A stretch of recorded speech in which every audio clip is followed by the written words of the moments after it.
बागवान साथियों, स्वागत है आपका आज की इस छोटी सी वीडियो में। तो आज मैं समर प्रूनिंग कर रहा हूँ अपने गाला के जो प्लांट्स है। अभी 3rd ईयर की ग्रोथ चली हुई है इनमें। तो 3rd ईयर में आप देख सकते हैं प्लांट की कैनोपी किस तरह से बनी है। सीडलिंग रूट पर लगा हुआ है और 3rd ईयर में कुछ इस तरह की कैनोपी बनकर रेडी हुई है हमारे पास। बीच बीच में सैम्पलिंग भी हुई है इस साल 3rd ईयर। तो अभी ये जो प्लांट्स है ये अभी वेजिटेटिव ग्रोथ में है, अभी अपनी कैनोपी बना रहे हैं। तो ऐसे में हमें समर प्रूनिंग का विशेष ध्यान रखना होता है, क्योंकि समर प्रूनिंग नहीं करेंगे तो इनकी जो कैनोपी होती है वो उतनी सही नहीं बन पाती। कैनोपी को ठीक ढंग से बनाने के लिए इनमें समर प्रूनिंग बहुत ही ज़्यादा ज़रूरी है। जो समर प्रूनिंग है ये इनमें कभी भी कर सकते हैं, क्योंकि अभी वेजिटेटिव ग्रोथ ही ले रहे हैं।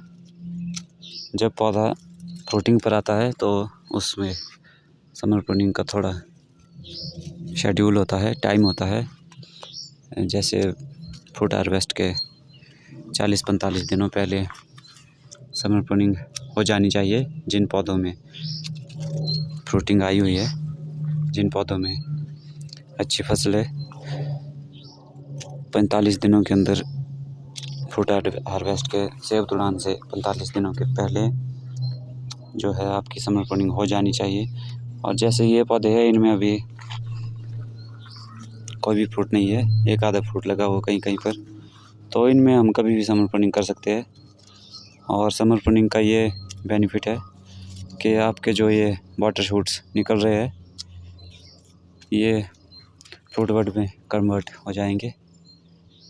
तो इसलिए समर प्रूनिंग बहुत ही ज़्यादा ज़रूरी है। कुछ इस तरह की समर प्रूनिंग मैं कर रहा हूँ। अभी हाल ही में मैंने शायद 15 से 20 दिनों पहले इनमें एक बार समर प्रूनिंग की थी, और अब इनमें फिर से हो गई है, क्योंकि ये सीडलिंग रूट पर है और इनकी जो ग्रोथ हैबिट है वो काफ़ी ज़्यादा होती है। तो इस वजह से काफ़ी ज़्यादा ग्रोथ ले रहे हैं, इसलिए हमें समर प्रूनिंग करनी बहुत ही ज़्यादा ज़रूरी हो गई है।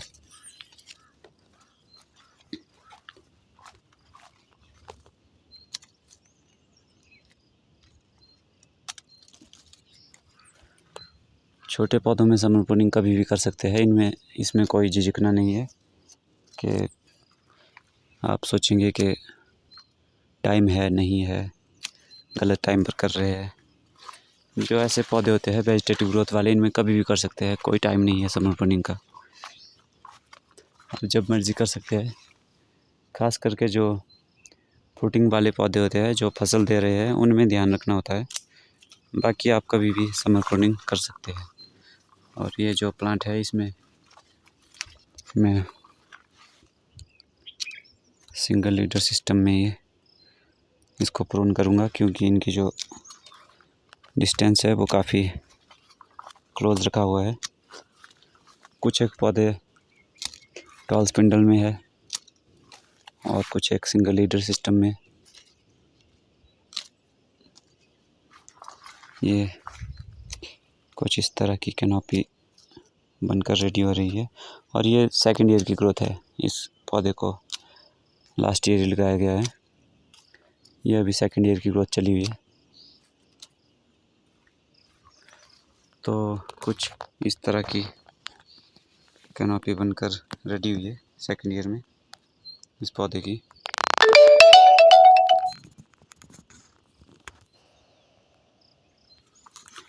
और इस वाले में मैंने अभी समर प्रूनिंग कर ली है। ये यहाँ पर बड फॉर्मेशन हो रही है, अच्छी बढ़िया बड फॉर्मेशन हो रही है। और ऐसा लग रहा है कि अगले साल इनमें काफ़ी अच्छी फ्लावरिंग आएगी। ये अच्छे बर्ड्स बने हुए हैं यहाँ पर।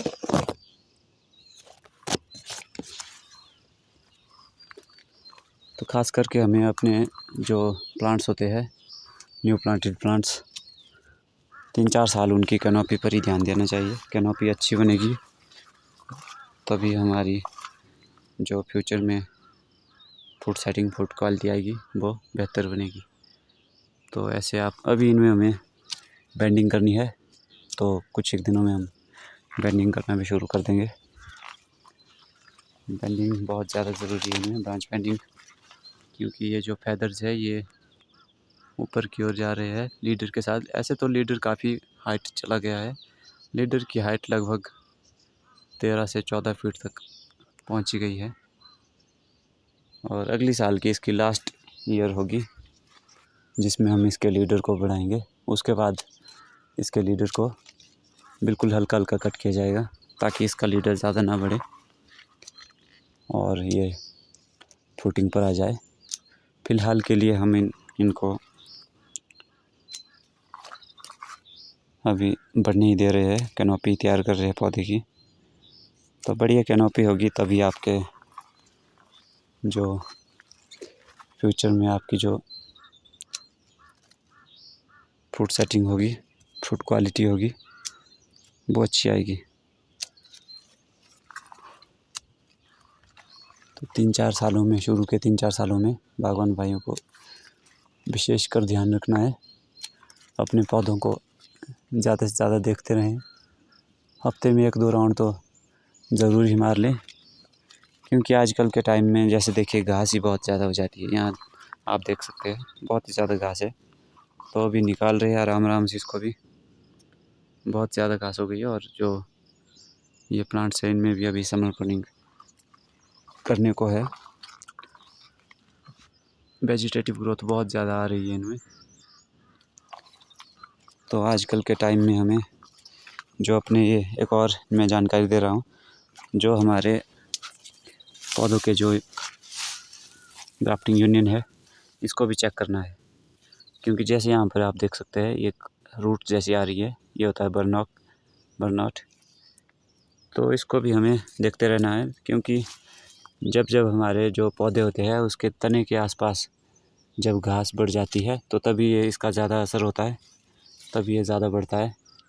अगर पौधे के तने के पास बिल्कुल साफ़ रखेंगे, कोई घास नहीं होगी, तो तब ये उतना ज़्यादा नहीं बनता है। नमी के कारण ये बन जाता है और जहाँ पर ये बर्नआउट बनता है वहाँ पर जो सुंडी होती है, जो रूट बोरर होते हैं, वो भी लगने शुरू हो जाते हैं। तो इसलिए ख़ास करके ध्यान रखना है, तने के पास साफ़ ही रखें। फ़िलहाल तो हमारे नहीं है पर हम भी कर रहे हैं, तो आप भी कीजिए। आजकल के टाइम में सुंडी का विशेष ध्यान रखें, क्योंकि आजकल सुंडी बहुत तेज़ी से बढ़ती है, क्योंकि घास के बीच में देखना मुश्किल हो जाता है इसको। तो ऐसे आपको अपने जो आउटसाइड के नीचे है क्लीन कल्टीवेशन रखनी है। तो मिलते हैं अगली वीडियो में। वीडियो अच्छी लगे तो लाइक सब्सक्राइब ज़रूर करें।